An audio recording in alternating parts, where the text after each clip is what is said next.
아침에 주신 하나님 말씀 구약성경 창세기 2장 18절 또 21절 이하의 말씀입니다.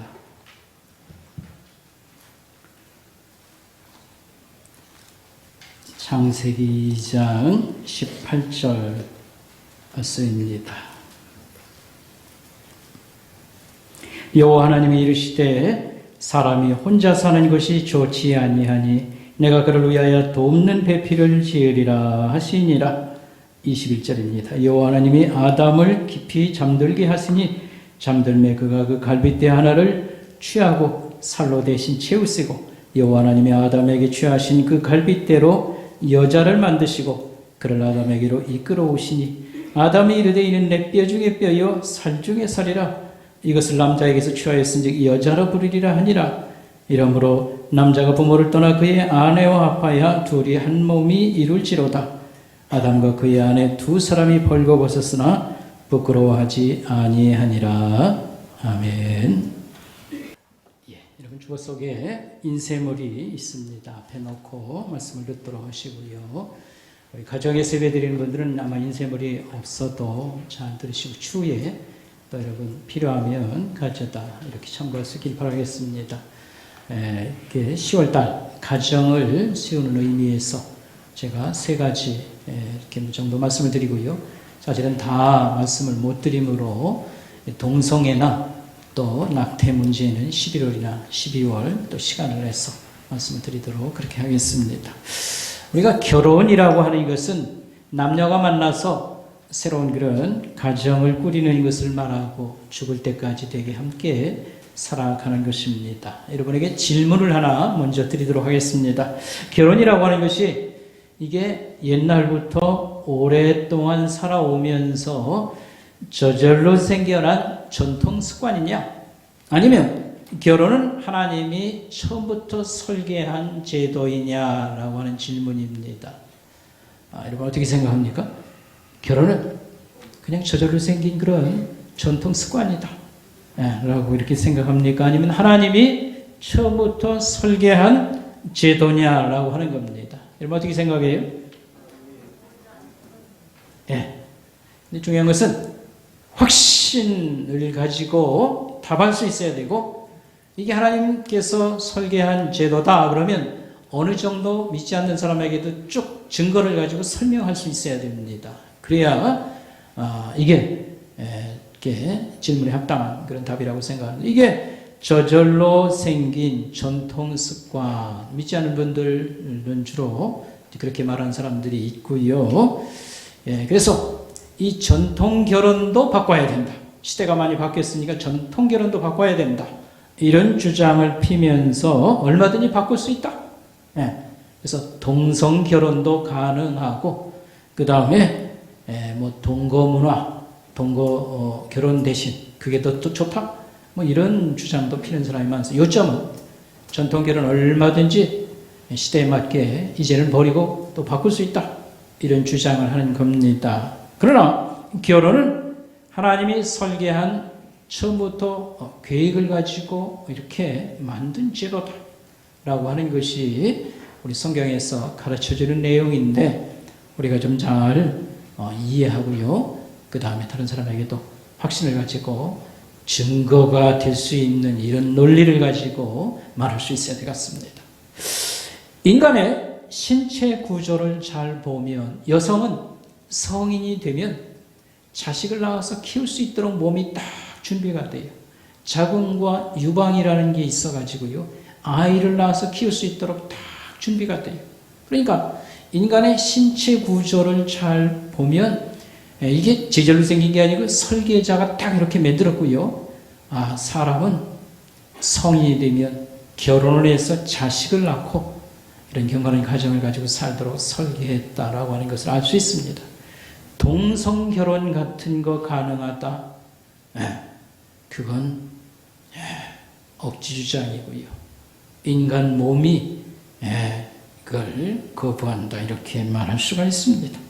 그 다음에 우리가 성경 얘기를 좀 빌리면, 하나님께서 첫사람 남자 아담을 만들고는 짝을 만들어 주셨는데 한 사람만 만들어 주십니다.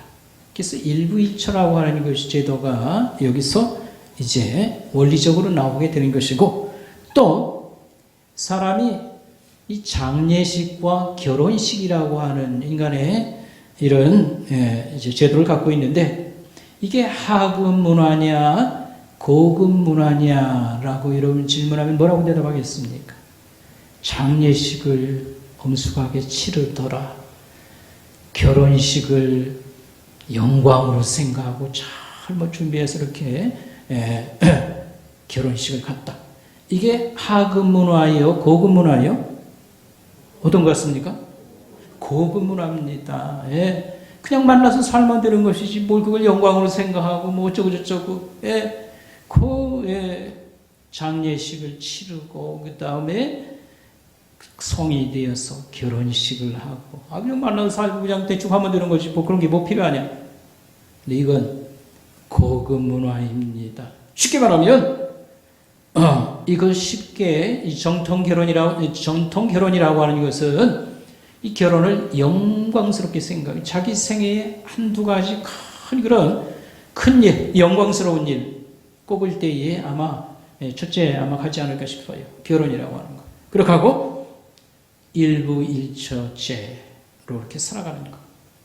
이것은 뭐 여러 가지 뭐 비판을 하고 어쩌고 그러지만 쉽게 바뀔 수 있는 게 아니라, 딸리 살아가는 사람들도 많이 등장할지 모르지만 이건 쉽게 이렇게 버리고 뭐 바꾸고 그럴 성질의 것이 아니다, 이렇게 말할 수 있겠습니다. 여러분, 우리가 물고기를 음식으로 섭취합니다. 그런데 자연산하고요 양식해서 먹는 물고기, 어느 것이 얼마나 더 좋은가 이렇게 질문하면요, 여러분 어느 쪽이 더 좋다고 여러분 말하겠습니까? 그거 자연산이지. 근데 중요한 건 어느 정도 좋으냐라고 하는 겁니다. 여러분, 어느 정도 좋으냐? 그냥 그 비슷비슷한 거 아니냐? 뭐 못 잡을 게 많지 않으면 우리 키워서 뭐 그렇게 해야 되죠. 입은 많고 제 음식 재료는 적고 하면 그럴 수밖에 없습니다만, 그러나 자연산과 양식의 차이는 어느 정도 좋을까라고 하는 겁니다. 여러분, 뭘 좀 답하신다면 뭐라고 대답하겠어요? 좋겠어요?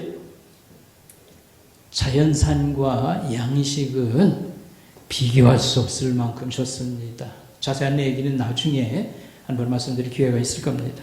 자연산이라고 하는 것은 하나님이 창조하신 그대로라고 하는 겁니다. 우리가 그냥 먹거리 중에 자연 그대로가 최고 좋다, 이거 다 우리가 알고 인정하지 않습니까? 그래서 자연산, 하나님이 창조한 그대로가 최고 좋다. 결혼에다가 적용을 하면 어떤 얘기가 되겠습니까? 하나님이 설계한 대로 받아들이고 그대로 살아가는 것이 우리에게 정말 행복하게 하고 여러 가지 복을 가져오는 것입니다. 그래서 오늘 여러분 말씀을 들을 때에 귀한 말씀을 듣는다 이렇게 생각하고, 하나님께서 어쩌면 이렇게 잘 우리를 설계하시고 준비시켜서 우리가 가장 복된 길로 가게 하셨을까, 이런 감사의 마음을 가져야 되고요. 다른 종교에서는 이 결혼 제도에 목적이 있다, 이렇게 가르칠 만한 데가 별로 없어요. 이 결혼 제도의 목적을 얘기하고 남편의 의무, 아내의 의무, 이걸 얘기하는 것은 인간 창조, 만든 이가 있는 창조를 얘기해야, 만들어야 무슨 목적을 가지고 만들었지 않겠습니까? 그러니까 이 목적을 얘기할 때에는 이 창조를 알지 못하면, 창조를 얘기하지 않는 곳에서는 목적을 얘기할 수 없습니다. 소위 말한 대로 민주주의의 이념을 얘기하고 우리 사람의 삶의 목적은 뭐냐? 지가 그냥 다 내 목적대로 살지, 그럴 수도 있습니다만, 원리로 이렇게 지은이의 말씀을 들어보면 인간은 어떤 목적이 있게 지은 것을 우리가 알 수 있습니다. 그래서 우리가 하나님을 믿는 이 창조신앙 밑에 인간의 삶의 목적이 있다고 하는 거, 답을 가지고 있는 거 영광입니다. 아무도 답이라고 말할 수 있는 거, 목적이라고 내놓을 게 없어요. 결혼제도 하나님이 만드셨기 때문에, 설계하고 만드셨기 때문에 결혼제도에 목적이 있다고 하는 거. 그 다음에 그래서 남편에는 의무가 있고 특권이 있고 또 아내에게는 특권이 있고 의무가 있고 이런 것을 우리가 말씀을 들을 때 이거 다른 데 들을 수 없는 정말 귀한 것이구나 해서 여러분이 경청하고 또 여러분 삶에 여러분 잘 활용할 수 있기를 바라겠습니다. 일단 제 얘기 먼저 시작을 하겠습니다. 목사 가정의 결혼 생활, 목사의 결혼 생활은 좀 어떨까? 여러분 잘 알지 못하는 부분일 겁니다. 그 모범적이냐? 아니면 그냥 보통이냐? 아니면 문제가 많은 거냐? 이렇게 물어볼 때 스스로 고백을 좀 하고, 왜냐면 계속 성 문제라든지 이런 걸 다루기 때문에 좀, 이렇게 제 고백을 또 해야 되지 않나 싶습니다. 우리 부모님 세대 같은 경우에는 유교 문화에서 자라나고요, 뭐 전쟁에다가 이 어려운 시절을 살았으므로 어떤 모델이나 본이나 이런 거 없이 그냥 어렵게 자라신 분들입니다. 그 밑에서 태어나서 뭐 이렇게 살았으니까, 저 같은 경우도 뭐가 뭔지도 모르고요, 문제를 많이 안고 또 결혼이라고 만나서 이렇게 했는데 참 세월을 많이 갔습니다. 뭐 어떻게 살았는지도 모릅니다. 다만 이 성경 말씀 안에서 지도를 받고 살아와서 그래도 아무것도 모르고 문제도 많은데 그래도 방향만은 그죠, 좋은 쪽으로 잡고 지금도 이렇게 가고 있다, 이렇게 말할 수 있겠습니다. 그래서 뭐 이렇게 문제가 좀 많이 있을 수도 있고 또 뭐 평범하지만 그러나 방향만은 이렇게 잘 잡혀 있고 또 지금도 그런 방향으로 희망을 가지고 살아가고 있다, 이렇게 말할 수 있겠습니다. 적지 않게 저희도 지금도 이렇게 갈등이 생기고요, 부부싸움이 있고 그럽니다. 우리 집사람이 주름이가 이거 먼지 나와가지고 불만스러워서 이제 그런 때도 있고요. 근데 옛날하고 조금 다른 점은 뭐냐면 우리 집사람이 싸우고서는 집 나간다 소리는 요즘은 안 해요. 집 나간다 소리. 그전에는 집 나간다고 막 이렇게 하고, 근데 요즘 어떻게 되냐면요, 나보고 나가래요. 그러니까 좀 집이 그럼 좋아졌다는 뜻인가? 그렇게도 한번 생각을 이렇게 하게 되었습니다. 자, 오늘 우리 결혼을 먼저 생각할 때에요, 하나님이 설계한 그런 결혼이라고 할 때에 세 가지 목적을 성경에서 간추릴 수가 있습니다. 결혼 제도는 어떤 뜻을 가지고 목적을 가지고 우리에게 주셨을까? 세 가지 목적. 첫째는 뭐냐면 이 배필이 필요해서 이 제도를 마련해 주셨다. 돕는 배필이 필요해서 이 제도를 마련해 주셨다라고 하는 것이고요. 두 번째로는요, 경건한 자녀를 얻게 하려고 하나님은 이 제도를 만들어 주셨다. 세 번째로는 성적 여러 가지 문란하고 타락된 것을 보호하기 위해서 이 결혼 제도를 주셨다. 이게 이제 성경이 가르치는 말씀입니다. 우리가 하나 풀어서 좀 생각하도록 하겠습니다. 돕는, 하나님이 사람을, 남자를 지은 다음에 돕는 배필이 필요해서 결혼 제도를 마련해 주셨다라고 하는 것입니다. 여기서 배필이라는 말은 돕는 자라는 뜻입니다. 영어로 헬퍼라고 하는 그런 뜻이 되겠습니다. 하나님이 에덴 동산에 사람을 창조하셨을 때에 임무를 주셔요. 어떤 인간으로서의 할 일, 역할을 주십니다. 그런데 이것은 조금 이따 설명하겠습니다만 혼자 할 수 있는 일이 아니었습니다. 돕는 자가 필요했습니다. 그래서 남자에게는 이제 그 아내를 지어서 붙여주면서 이제 배필이 되도록 했었다. 영어로 헬퍼, 돕는 자를 만들어 주셨다라고 하는 얘기입니다. 그거 이제 좀 자세히 설명하면요, 창세기 2장 19절 이하의 말씀을 볼 것 같으면은 하나님께서 이 동물들을 먼저 지으신 다음에 이름을 붙여 주도록 그렇게 하셨습니다. 근데 이름을 붙인다고 하는 것은 그냥 이름표 하나 써서 그냥 막 이렇게 달아주는 게 아닙니다. 그거 많이 생각하고 고민하고서 이름을 붙여야 되는 거예요. 여러분 혹시 자녀들 이름 짓느라고 여러분 고민했는지 모르겠습니다. 저도 이름 지을 때 원칙이 있다고 하면 그냥 쉽게 부르고 의미가 좀 있는 이름. 근데 생각같이 그게 그렇게 쉬운 일은 아니더라고요. 그래서 아담이 이름 지었을 때 코가 길으니까 코끼리, 목이 길으니까 기린. 하마는 잘 웃어서 하마라고 지었나요? 그렇지 않은 거예요. 그 본질과 속성, 특성을 잘 살펴서 심각하게 생각한 다음에 이름을 지었다고 보는 겁니다. 그러니까 이것은 그의 아담에게 고도의 지성이 있고요. 대단한 그런 능력을 가지고 한 일이라 이렇게 말할 수 있겠습니다. 여기서 이 본질과 특성, 본질과 특성이라는 말은 무슨 말이냐면요. 나무는 나무가 있고요. 잎사귀가 있고 꽃이 피고 열매가 있습니다. 근데 본질은 서로 통해요. 그 다 나무에서 나왔으니까 서로 통해요. 그렇지만 이제 속성, 특성은 다 달라요.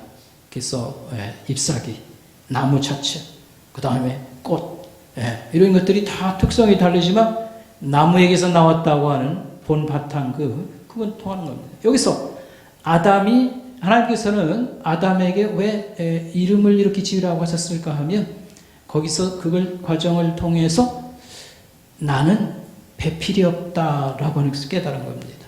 사람은 동물과 다르다고 하는 거고 또 어떤 특성, 속성을 살펴볼 때에 인간은 동물은 네 발로 다니지만 사람은 두 발로 다니고요. 생긴 것부터 상당히 차원이 달라요. 근데 나에게 맞는 배필이 없다라고 하는 것을 깨닫게 됩니다. 그런데 2장 19절부터 얘기가 그거거든요. 이름지라는 얘기. 근데 바로 그 앞에 18절에서는 뭐라고 말했냐면 사람이 독처하는 것이 좋지 아니하니라. 하나님이 이렇게 말해요. 사람이 혼자 지내는 게 좋지 않다. 이런 얘기가 되거든요. 하나님이 뭘 지으실 땐 다 좋았다고 말했어요. 하나님이 지으셨으니까 다 좋지요. 좋았다고 했는데 왜 유독 여기서만 좋지 않다고 하셨는가 하면 그 뜻이 이거예요. 사람이 혼자 있는 거 아직 완성이 덜 됐다. 불완전하다. 이런 뜻입니다. 짝을 맺어 주었을 때에 인간은 완성된다. 이런 의미가 있는 겁니다. 그래놓고 이름을 쫙 지라 이렇게 말씀해요. 그 다 뭐 의미 없는 게 아닙니다. 서로 연관이 돼 있어요. 나는 짝이었구나. 다 하나님 보니까 짝을 지어서 주셨는데 이렇게 한다. 그 다음에 이제 아담을 잠들게 하고 하나님이 그의 몸의 신체 일부를 뜯어서 여자를 만들었어요. 그래가지고 이 여인이 앞에 딱 나타날 때 아담이 뭐라고 한 줄 알아요? 내 뼈 중에 뼈요 살 중에 살이라. 이게 무슨 말이냐면 히브리 말로 이게 강조를 의미합니다. 뭐 중에 뭐라고 하는 거 강조를 얘기하는 건데 요즘 말로 말하면 뼈 중에 뼈 살 중에 살은 당신은 나의 심장이요 이렇게 얘기하는 거예요.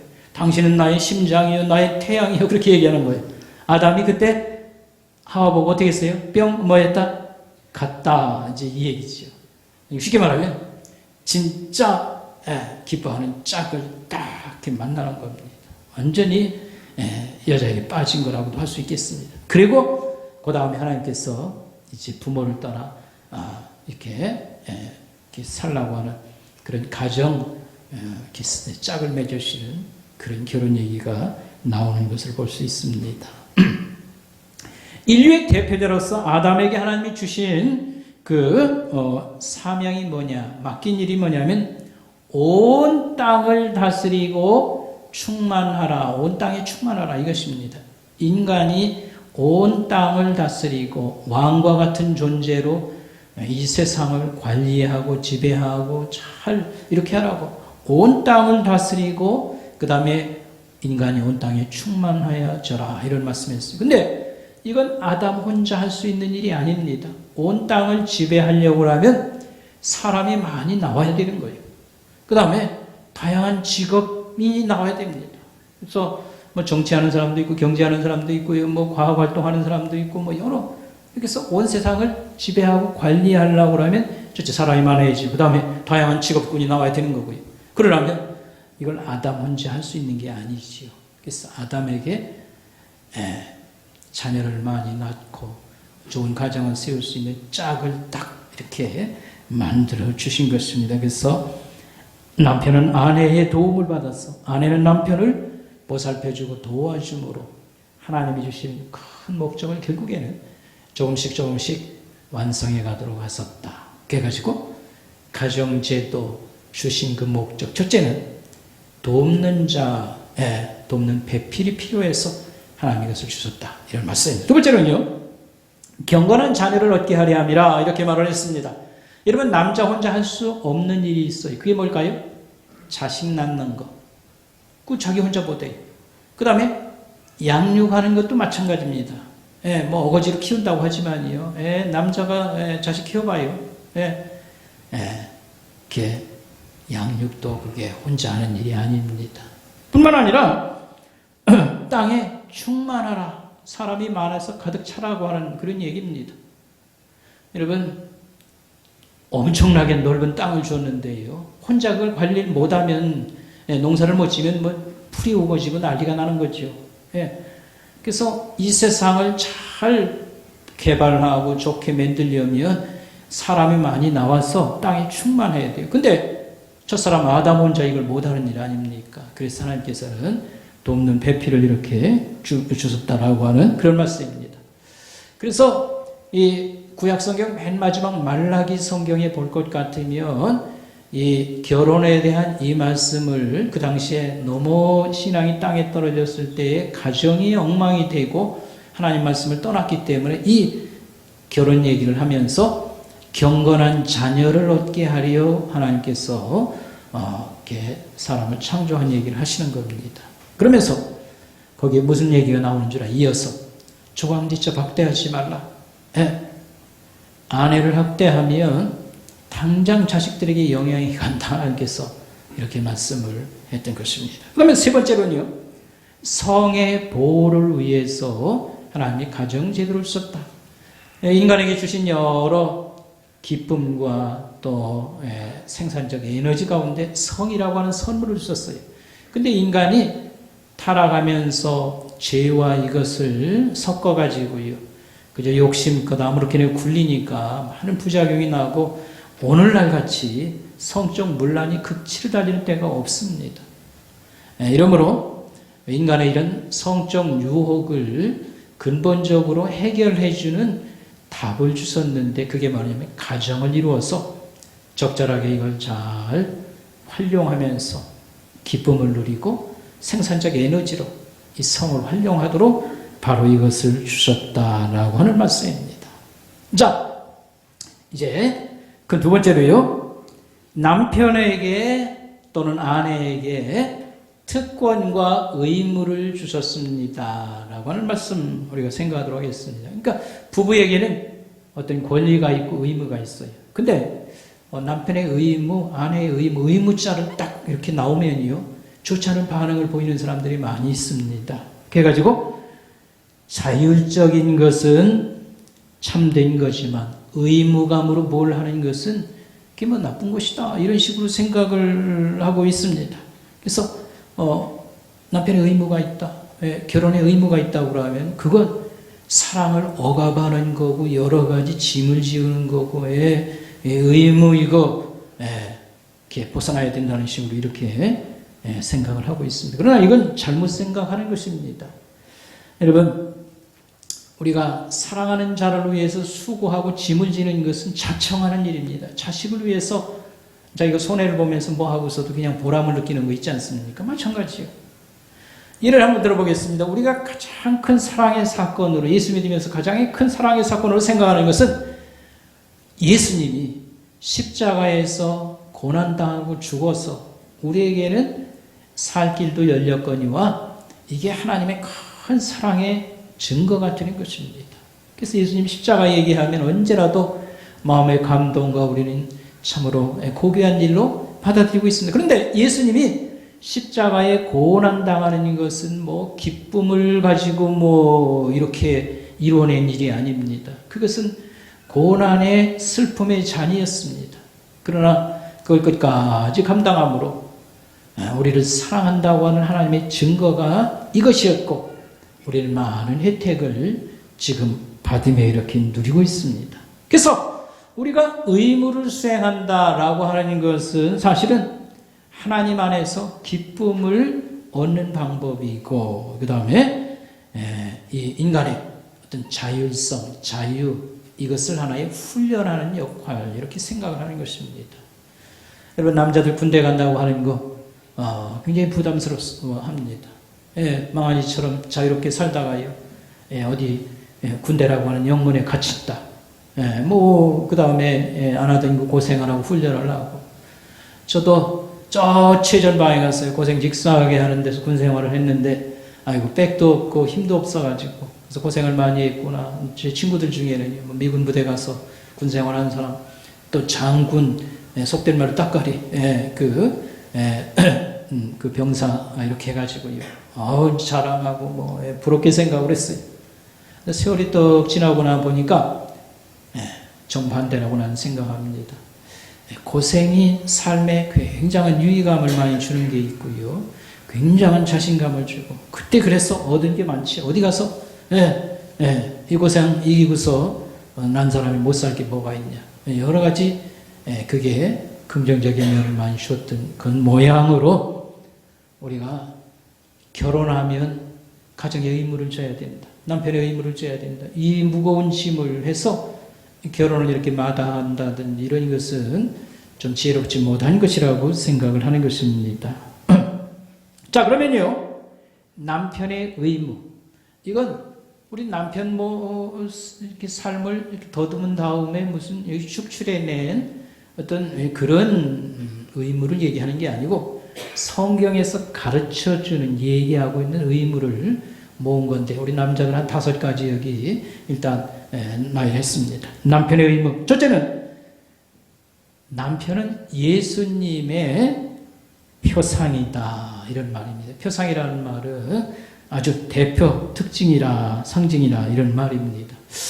별로 이렇게 쓰지도 않는 우리 예수 믿는 사람만 이렇게 쓰고 이해하는 말 같습니다만 이거 굉장히 중요합니다. 그래서 가정의 남편하면요, 가족의 대표자, 또 부부의 대표자 일 뿐만 아니라 주님을 대표하는 사람, 이런 의미가 있습니다. 주님을 대표하는 사람이라고 하는 것입니다. 그래서 이런 말을 쉽게 이해하려면 이런 겁니다. 우리가 결혼식 할 때에, 우리가 하나님 앞에서 결혼식을 우리 예수 믿는 사람들은 하지 않습니까? 결혼식을 할 때 서약을 해요. 맹세를 합니다. 그래가지고 여러분 하는 얘기가 있죠. 그 얘기 속에 뭐 있습니까? 저는 이렇게 병들 때나 건강할 때나 병들 때나 가난할 때나 부할 때나 죽을 때까지 이 여인을 아내로 삼아 사랑하겠습니다. 이런 거 있잖아요. 그렇죠? 그래서 그걸 누구한테 했냐면 주례하는 목사 앞에서 이러고 하는 것 같지만 그건 누구한테 하는 거예요? 하나님 앞에서 하는 거예요. 여러분, 하나님 앞에서. 하나님 앞에서. 그러니까 아내를 이런 서약을 한 다음에 아내를 좋지 않게 뭐 이렇게 박대를 한다 그렇게 하면요, 거짓말하는 겁니다. 거짓말하는 거예요, 하나님 앞에. 그러니까 이런 어떤 관계가 있다고 하는 것을 우리가 알 필요가 있습니다. 그 다음에 성경은 자기 몸을 사람들이 끔찍하게 우애하고 보신하고 그러지 않습니까? 마찬가지로 자기 몸을 양육하고 보호하듯이 아내를 그렇게 하라, 이렇게 말합니다. 여기서 양육이라고 하는 것은 다 클 때까지 먹이고 입히는 것을 의미하고요, 보호한다고 하는 것은 아주 사랑과 친절로요 잘 돌보고 그야말로 보호하는 그런 것을 의미하는 것입니다. 남편은 특별히 이런 일을 함에 있어서 헌신적 사랑을 해야 될 것을 성경은 우리에게 명령해 주고 있습니다. 그래서 헌신적이라는 말은 다른 말로 말하면 죽도록 사랑하라. 예수님이 우리를 위해서 죽도록 사랑하고 죽으신 분이니까 또 예수님의 어떤 말씀을, 사상을 우리가 반영하는 그런 삶을 살도록 하는 것입니다. 여러분, 가정이라고 하는 정원을 가꾸지 아니하면 어떻게 될까요? 잡풀만 잔뜩 우거지고요, 거둘 게 없습니다. 농부가 밭을 잘 가꾸고 부지런히 심지 아니하면 거둘 게 있어요, 없어요? 아무것도 없습니다. 그러므로 우리는 예수님이 얼마나 교회와 성도를 위해서 죽기까지, 생명까지 바쳐가며 이렇게 수고하신 것처럼 우리 가정의 대표자가 되고 우리 믿는 사람, 우리 주님의 어떤 대리자, 대표자가 되어서 우리 가족을 또 아내를 이렇게 돌봐야 된다고 하는 말씀입니다. 그 다음에 두 번째로는요, 아내를 사랑하되 어떻게 사랑해야 되냐면 질투할 만큼 사랑하라라고 하는 말입니다. 그 사랑하라는 말은 이해하는데 또 질투라는 말까지 거기다 썼냐? 이상하게 여러분 들릴지 모르겠습니다. 원래 이제 질투라는 말이 사전을 찾아봐도 좋은 뜻으로 쓰이지는 않습니다. 그러나 이것은 이 나쁜 의미만 있는 게 아니고 또 다른 좋은 의미도 있습니다. 이렇게 생각하면 됩니다. 성경에는 하나님이 자신을 질투의 하나님이라 이런 말씀을 해요. 우리가 이해하기 참 어렵습니다. 나쁜 뜻으로만 썼기 때문에 하나님이 인간 그것도 아주 품질이 별로 안 좋은 사람 처세를 한다는 얘기가 그거 아닙니다. 질투하는 하나님. 우리 출애굽기나 신명기에 보면 하나님을 그렇게 소개하고 있습니다. 이것은 질투라는 의미가 좋은 쪽으로 쓰이는 건 이런 겁니다. 우리가 인간관계를 맺어가며 질투한다 하는 것은요, 이 상대방을 귀하다 이렇게 생각을 하고 그에게 사랑을 엄청 쏟는데 다른 사람이 넘본다든지 그 사람이 눈동자를 다른 데로 이렇게 돌릴 때 우리가 질투하는 거 아니겠습니까? 그래서 하나님이 우리를 질투하신다는 것은 하나님이 우리를 귀한 그런 존재로 취급을 하시고 하나님이 엄청 사랑을 쏟아붓는다는 의미입니다. 그런데 우리가 딴 데 눈을 돌린다든지 딴 사람이 장난질을 하려고 하니까 하나님이 가만히 있지 않겠다. 이런 뜻 아니겠습니까? 그러니까 이 질투하는 사랑이라고 하는 것은 좋은 쪽으로 우리가 이해를 해야 되겠습니다. 좀 더 쉽게 얘기하면 사랑이라고 해서 말만 사랑이지 미지근하게 사랑하는지 말하는지 최소한 의무만 하고 이런 게 아닙니다. 하나님은 우리같이 무가치한 존재도 이렇게 아주 열렬히 사랑하시는 그런 분이라고 할 때 우리도 역시 예수 믿고 하나님을 섬길 때 어떻게 해야 될까요? 열렬히 하나님께 사랑함이 있어야 됩니다. 이게 바로 질투하는 사랑이라는 의미를 거기다가 이렇게 플러스 우리가 이해하고 적용할 수 있는 것입니다.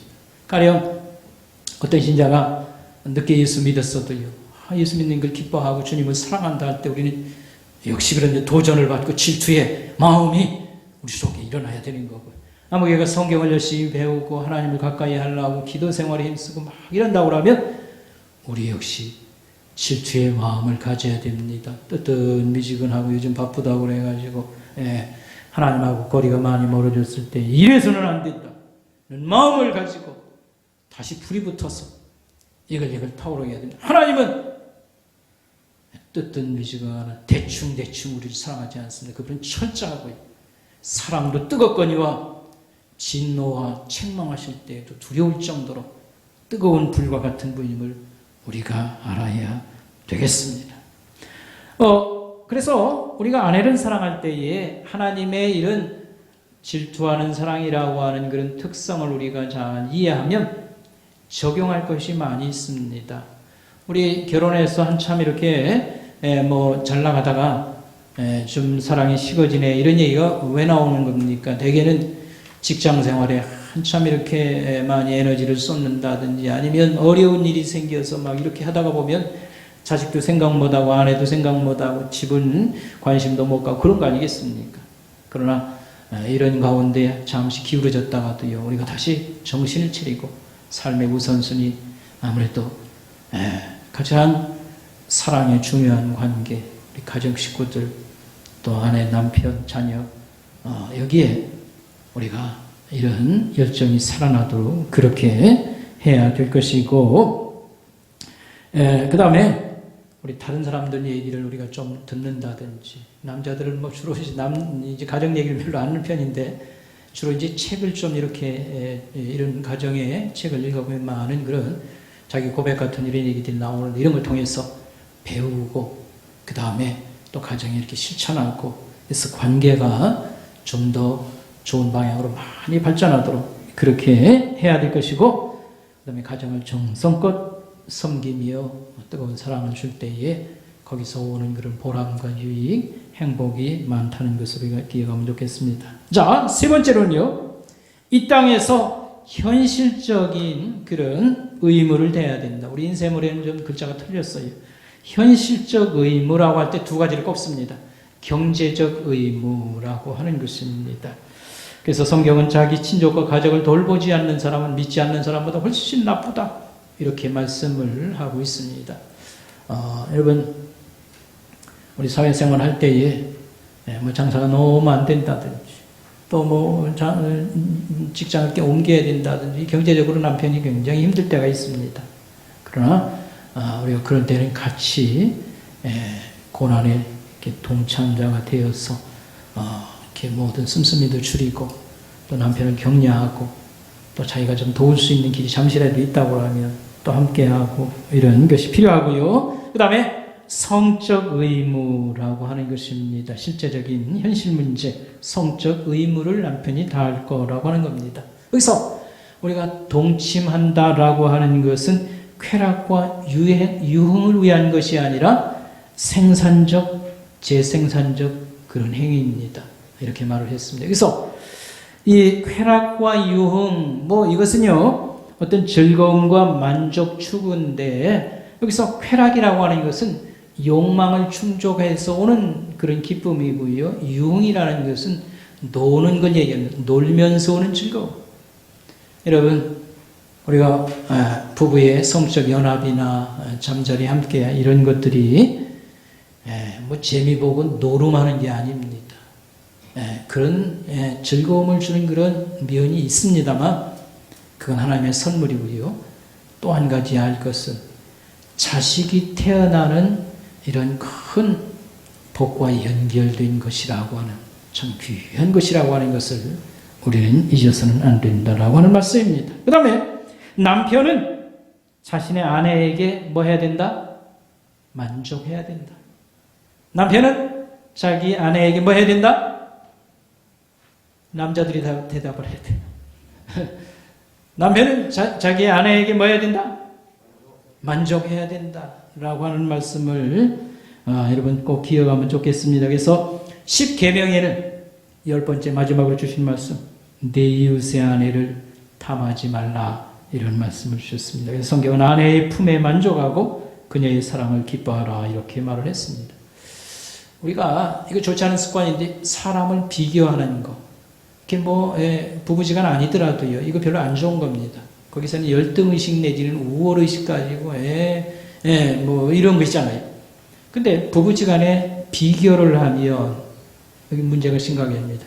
비교를 하면 할수록 만족은 떨어지게 되어 있습니다. 되게 뭘 비교할까요? 외모라든지, 그 다음에 음식 솜씨, 그 다음에 지성, 이건 여러분 지혜나 똑똑함이나 잘 배운 거, 이걸 얘기합니다. 그 다음에 성적인 그런 면에서의 비교는 아주 치명적이라고 하는 그 사실입니다. 그래서 비교하면 만족은 떨어지고 불만이 자꾸 생기는 겁니다. 푸대접을 하게 되고 그래요. 그때마다 우리 남자들은 꼭 기억할 것이 있으면 뭘 기억해야 되냐면, 내가 돈 못 벌고 병들고 늙어지면 버림받는다는 사실을 알아야 됩니다.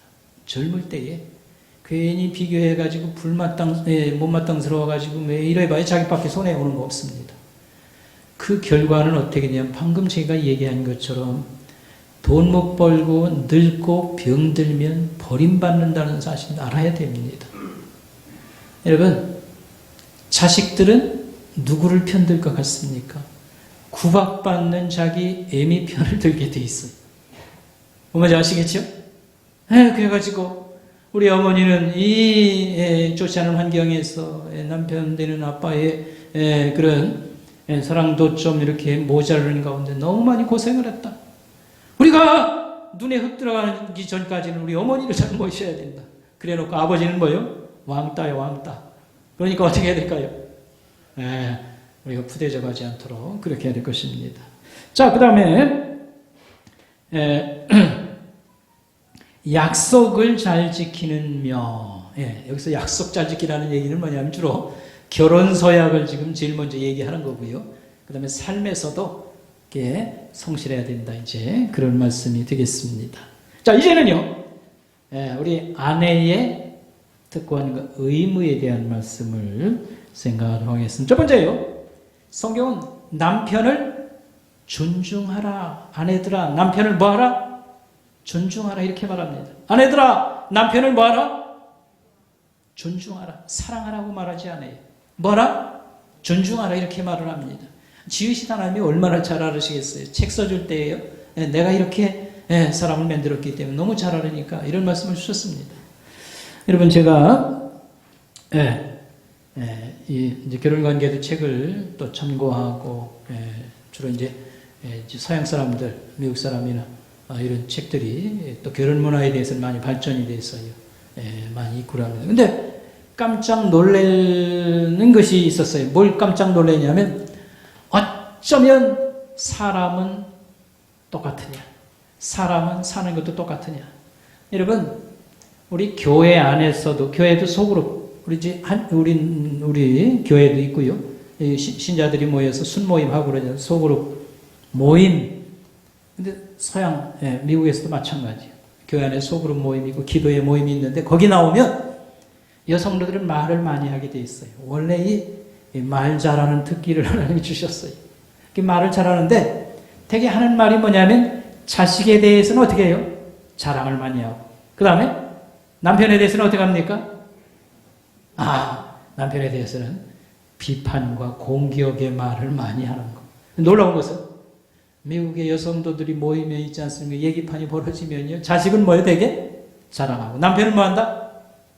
공격하고 비난하는 거. 요즘 늦게 들어오고 자기 회사 바쁘다고 그래가지고 가정생활에 등한히 하고 남편으로 잘못한다. 이런. 근데 그게 우리 한국에서만 보는 일이 아니고 어쩌면 그렇게 똑같습니까? 미국에서도 신자들이 모여 앉아가지고 얘기할 때면 항상 자식은 칭찬하고 남편은 뭐요? 깎아내리고 라고 하는. 그러니까 하나님은 너무도 잘 알았어. 남편은 사랑하라 하지 말고 뭐라고 했어요? 공경하라. 이게 사랑의 그런 방법이라고 하는 것을 말씀해 주셨습니다. 그 다음에 아내는 자녀를 생산하는 의무가 있습니다. 여러분, 자식을 낳아서 키운다고 하는 것은 날 때부터 어렵습니다. 여러분, 우리 이제 해산의 어려움을 잘 압니다. 그런데 동물들은 새끼 낳을 때 그렇게 어려움을 당하지 않아요. 그런데 인간만 유독 해산의 고통을 당해요. 그거 다 이유가 있죠? 성경에 다 써 있죠? 하와의 범죄 후에 하나님이 그런 고난의 과정을 거치는 섭리를 이렇게 살게 한 것이지요. 그런데 이렇게 해산해서 아이를 키운다고 하는 것이 보통 어려운 게 아닙니다. 그리고 인간은 또 왜 이렇게 길게 한 20년 가까이 돌봐주고 키워야 돼요. 그러니까 자녀를 낳아서 키운다고 하는 것이 오늘날 너무 어렵다고 하는 걸 이제 토로를 합니다. 그러나 잘 알 것은 여러분, 이것은 굉장한 축복이요 특권이다라고 하는 것을 우리가 알 필요가 있습니다. 여기서 우리 처녀된 우리 결혼을 앞둔 사람들은 특별히 이걸 잘 이해하면 좋겠습니다. 자식은 신비다, 이런 말을 하는 게 좋습니다. 자식은 신비라는 말은 수수께끼다. 이게 알 수 없는 대단한 존재예요. 자식은 뭐라고 설명할 수 없는 대단한 존재예요. 자식은 뭐다? 신비의 수수께끼예요. 제 얘기를 잘 들어보세요. 부모를 그렇게 효도해도 부모가 돌아가시면 뒷산에다가 묻지만 자식이 먼저 죽어서 장례 치르면 어디다가 묻는다? 가슴에다 묻는다. 구천이 뼈가 있는 말입니다. 저희 할머니가 제가 보기엔 괜찮은 분이었는데요. 이제 저희 아버지가 이제 셋째 막내였는데 보약을 이렇게 먹일 때가 되면요, 며느리한테 지침을 내린다고 합니다. 각방 써라. 그냥 부부도 그냥 갈라놔요, 그냥. 그러니까 장가 가서 잘 살고 있는 나이든 아들도 보약 먹이려면요, 그러니까 언제든지 갈라놔요. 이 자식 사랑이라는 게 그냥 얼마나 저기 한지 모릅니다. 여러분, 그뿐만 아니라 여러분, 손자가 생기면은 할머니 할아버지들은 기호할까 안 할까? 기호해요 안 해요? 아직 안 나봐서 모르는군요. 무지무지하게 기호합니다. 이유는 간단해요. 자기 수고 안 하거든. 자, 애미애비가 다 키우니까 그냥 고생 안 하고 그냥 이쁜 것만 보니까. 그런데 그렇게 기여하다가도요, 애들이 자기 애비를 갖다가 고생을 많이 시킨다 싶으면요, 뭐라고 그래요? 이놈들 다 밉다. 이렇게 말해요. 여러분 그 심리를 이해할 수 있어요? 이해할 수 없어요. 이 손자가 그렇게 이쁘고 그런데 맨날 울어제치고 뭐 제 아버지 괴롭게 하고 그러면 떡 하는 얘기가 뭐냐면 그놈들 다 밉다. 이렇게 말하는 거예요. 그러니까 자식이 늙어가는 거 그걸 쳐다보면서도요, 그 부모의 애정이라는 것은 어디다 비교할 수가 없습니다. 그래서 한마디로 자식은 신비요. 쉽게 말하면 자식은 수수께끼다. 그걸 뭐라고 설명해 줄지, 그 보물이라고 설명해야 될지, 뭐라고 설명해야 될지. 그러니까 자식을 낳아서 키워봐야 여러 가지를 깨닫게 되고, 인간의 보람이니 행복이니 이런 거 논할 수가 있는 거예요. 그러니까, 우리, 제 자녀를 낳아서 키운다고 하는 것은 이렇게 힘든 과정이지만, 이걸 잘 거치고 날 때, 여러 가지 보상도 많고, 행복도 늘어간다는 걸 알고, 이제 결혼하면 어려운 과정이지만 자녀를 잘 낳아서 키울 때 돌아오는 보상과 행복이 크다는 걸 우리가 알 필요가 있습니다. 그 다음에 성경은 우리 여성의 그런 의무를 얘기할 때, 아내의 의무를 얘기할 때 부지런함을 얘기합니다. 그래서 보통 집안일이라고 하면 요리라든지 청소라든지 자녀 양육이 대표적이고, 특별히 가사노동은 매우 힘들다. 어린 자녀가 딸렸을 때 매우 이게 힘들므로 많은 도움이 필요하다라고 하는 것을 알고요.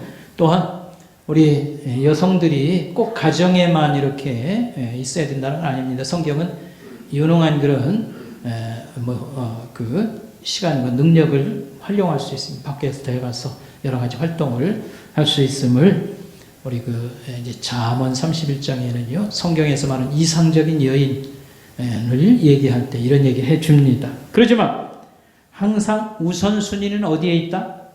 가정에다가 있다고 하는 걸 잊지 말아야 됩니다. 자기가 바깥 활동을 많이 하고 또 돈을 벌기 위해서 활동할 때도 항상 우선순위는 뭐다? 가정이라고 하는 것을 잊지 말고 생활에 적절하게 이걸 적용하고 반영해야 되는 겁니다. 그 다음에 재산 관리자로 부지런함이 있어야 된다. 이거 다 잠언 31장에서 나오는 말씀입니다. 이게 뭐냐면 남편은 주로 뭐 하죠? 돈을 벌어오고 그걸 잘 관리하고 이렇게 함에 있어서 부지런함과 이런 걸 지혜로움을 성경은 얘기하고 있습니다. 그리고 네 번째, 남편의 성적 필요에 의무를 다해야 된다라고 합니다. 그래서 남편을 배려하는 연인이 돼야 된다. 여러분 연인이 뭐죠? 연인이 뭐예요? 연애하는 사이, 연인이라고 하는 연애하는 사이요. 여러분 다 해봤죠? 예. 연인일 때에는 폼도 잡고 멋도 부리고, 그 다음에 상냥함도 보이고 그렇게 했습니다. 결혼한 뒤에도 남편과의 관계는 연인 관계를 머리에 두고 의무를 다해야 된다라고 하는 겁니다. 친절하고 상냥하고 또 간혹 자기 매력을 갖고 와서 이렇게 해야 된다고 합니다. 그 다음에 잔소리와 논쟁을 피하도록 해야 된다. 우리 여성들은 어떤 관계를 중시 여기기 때문에 말을 많이 하고 또 거기서 즐거움을 누리고 이 축복을 누리는 사람입니다. 그렇지만 남편은 진짜 도와주고 특별히 하나님 말씀을 따라 잘 살아갈 수 있도록 아내가 입으로 격려하고 사랑하고 이렇게 해야 된다는 말씀입니다. 그 다음에 마지막으로 자비와 선행을 열심을 내라 성경은 가르칩니다. 아니 남자에게는 뭐 자비와 선행에 대해서 열심 내라는 말 안 하고 왜 여자에게 이런 의무를 줄까요? 여성에게는 이렇게 섬세함이 있습니다.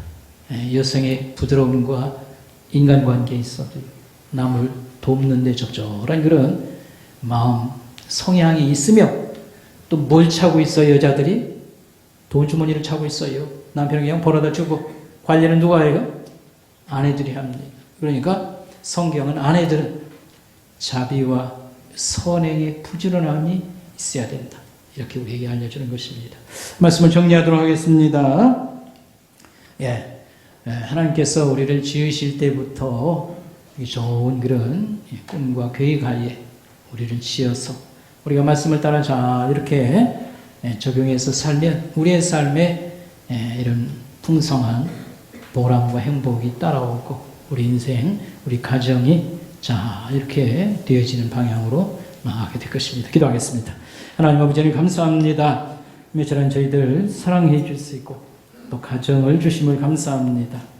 부모님이 귀하고 자식들이 귀하고 아내와 남편이 소중함을 저희들이 다시 한번 깊이 깨닫고 하나님의 목적에 충실하며 하나님 우리가 성실하게 잘 살아갈 수 있도록 도와줄 줄 수 있고 이런 가정의 축복이 우리 모든 손목계 성도들 가정이 되게 하여 주시옵소서. 예수님의 이름으로 감사하며 기도드리옵나이다. 아멘.